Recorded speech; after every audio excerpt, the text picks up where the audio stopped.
गुलाब का पौधा जो गर्मियों में बिल्कुल सूख चुका था, अब बरसातों में उसे फिर से रिवाइव करने का समय आ गया है। और आप अपने सूखे हुए गुलाब के पौधे को किस तरीके से मानसून में ठीक कर सकते हैं, न्यू लीव्स ले सकते हैं, कलियों के लिए रेडी कर सकते हैं, आज के वीडियो में मैं आपको बताने वाली हूँ। देखिए, ये जो मेरा पौधा है बटन रोज़ का, ये बिल्कुल सूख चुका था और अब जैसे ही मॉनसून में एक दो बारिश पड़ी है और इसके बाद देखिए इन सब में न्यू ग्रोथ आने लगी है। तो आई एम श्योर आपके पौधे में भी ऐसा हो रहा होगा। अब ज़रूरी टिप क्या है, मॉनसून में अपने गुलाब को कभी भी तेज़ धूप से बचा कर रखना है, यानी कि धूप में नहीं रखना है।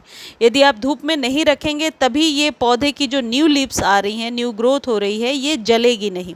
और यदि आप इस बात को नहीं मानते हुए और धूप में रखते हैं तो आप एक्सपेरिमेंट करके देख सकते हैं, ये पत्तियां जो न्यू आ रही हैं ये 1 से 2 इंच बढ़ेंगी और उसके बाद जलने लगेंगी। तो इस बात का आप ध्यान रखिए कि इसे धूप में नहीं रखना है। दूसरी चीज़, क्योंकि अब ये अपनी न्यू लीव्स को निकाल रहा है तो इसे अब फूड की ज़रूरत पड़ेगी। फूड यानी कि खाना देना ज़रूरी है।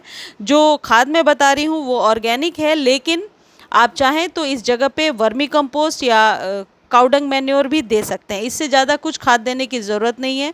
रोज़ प्लांट को नाइट्रोजन की ज़्यादा ज़रूरत पड़ती है और नाइट्रोजन वर्मी कंपोस्ट में पाया जाता है बहुत ही अच्छी मात्रा में। आप चाहें तो अपने घर में जो यूज्ड टी लीफ होता है, यानी कि चाय पत्ती को चाय बनाने के बाद उस चाय पत्ती को धो करके 1 चम्मच आप 15-15 दिनों पर दे सकते हैं। लेकिन अभी आज और कल में जब आप ये वीडियो देख रहे हैं, आज ही आप फ्रेश 1 चम्मच टी लीफ जो है वो अपने गुलाब के पौधे में डाल दीजिए और छोड़ दीजिए, और ज़्यादा कुछ करने की ज़रूरत नहीं है। यदि कलियां बन रही हैं तो आप उसे कट कर दीजिए, क्योंकि अभी फ्लावरिंग नहीं होगी, अभी पौधे को अच्छे से स्ट्रॉन्ग बनाने का समय है। तीसरी सबसे इम्पॉर्टेंट चीज़ ये है कि मॉनसून में आपके पौधे में पानी प्रॉपर जा रहा है, इस बात का विशेष ध्यान रखें। कई बार हम मॉनसून में पौधे रख तो देते हैं लेकिन सभी पौधों में पानी प्रॉपर नहीं जाता है। तो गुलाब को बहुत ज़्यादा पानी तो नहीं चाहिए, लेकिन एक टाइम वाटरिंग ज़रूरी है, और यदि बरसात का पानी जा रहा है तो बेहतर है। अब अगली सबसे इम्पॉर्टेंट टिप ये है कि ड्रेनेज ज़रूर चेक कर लें। यदि ड्रेनेज भरा हुआ होगा तो पानी लॉक्ड होने की वजह से पौधा ख़राब हो सकता है। ड्रेनेज चेक करने के लिए अभी आपको रिपोर्ट नहीं करना है, आप गमले को उठाकर देखिए और नीचे से ही कोई ऐसी चीज़ लगाकर देखिए ताकि होल हो जाए, यदि ड्रेनेज सही नहीं है। ड्रेनेज सही होगा और खाद दे देते हैं और धूप में नहीं रखते हैं तो निश्चित तौर पर पौधा ग्रो हो जाएगा।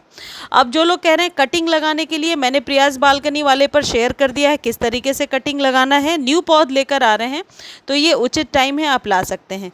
गुलाब के पौधे को यदि अभी आप अच्छे से संभाल लेते हैं तो आने वाले 1-1.5 महीने के बाद इस पर बहुत सारी कलियाँ बनना शुरू हो जाएंगी और आप फ्लावरिंग लेने के लिए रेडी कर पाएंगे।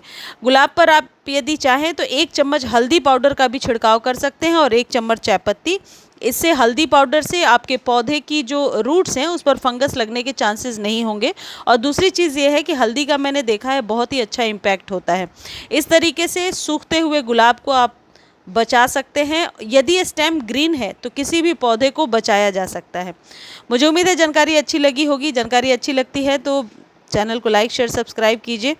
और हाँ, ये इसका डिटेल वीडियो एवरग्रीन वाले पे अपलोड कर दूंगी, वो आप देख सकते हैं।